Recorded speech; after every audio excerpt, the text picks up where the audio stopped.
अफ्रीकी सवाना के केंद्र में, जहां सूरज क्षितिज में डूब गया और आकाश को नारंगी और गुलाबी रंगों से रंगा, सिम्बा नामक एक छोटे से शेर का जन्म हुआ।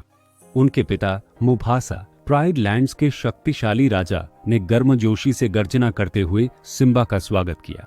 सिम्बा अपने सबसे अच्छे दोस्त टिमोन नाम के एक मेरकट और पुम्बा नाम के एक वार्धॉग के साथ खेलते हुए बड़ा हुआ। वे अपने दिन तितलियों का पीछा करने, घास के मैदानों की खोज करने और जंगली तरीकों को सीखने में बिताते थे।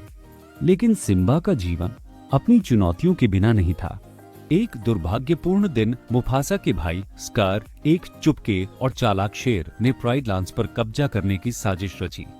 स्कार की योजना सिम्बा को यह सोचने के लिए धोखा देने की थी कि वह मुफासा की मृत्यु के लिए जिम्मेदार है और फिर अपने लिए सिंहासन ले।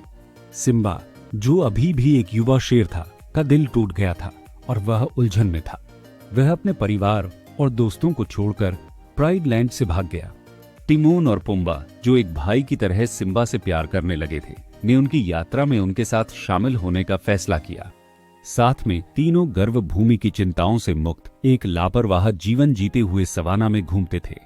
उन्होंने हगुना मटाटा की ताल पर नृत्य किया, एक वाक्यांश जिसका अर्थ सुहाइली में कोई चिंता नहीं है, और तारों से भरे रात के आकाश के नीचे एक साथ हंसे। लेकिन जैसे जैसे सिम्बा बड़ा होता गया, उसे अपने दिल में दर्द महसूस होने लगा। उन्हें अपने परिवार और प्राइड लैंड्स की याद आई और उन्हें पता था कि उन्हें राजा के रूप में अपने सही स्थान को पुनः प्राप्त करने के लिए घर लौटना होगा। टिमोन और पुम्बा ने सिम्बा की लालसा को महसूस करते हुए उसे अपने भाग्य का सामना करने के लिए प्रोत्साहित किया। एक नए दृढ़ संकल्प के साथ सिम्बा स्कार का सामना करने और प्राइड लैंड्स को पुनः प्राप्त करने के लिए निकल पड़े।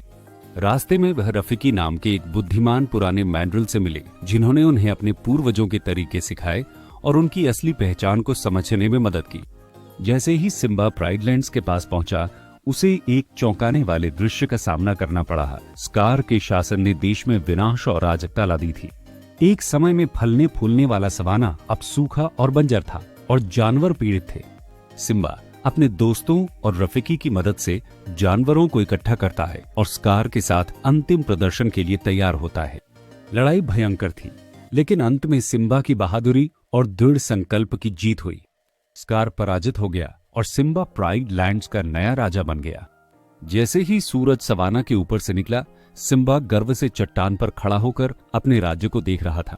वह जानते थे कि उनके सामने एक लंबी यात्रा है, लेकिन वह चुनौतियों का सामना करने और अपने लोगों की रक्षा करने के लिए तैयार थे।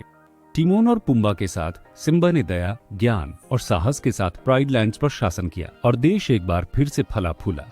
सिम्बा की यात्रा की कहानी एक अनुस्मारक के रूप में कार्य करती है कि सबसे काले समय में भी हमेशा आशा रहती है।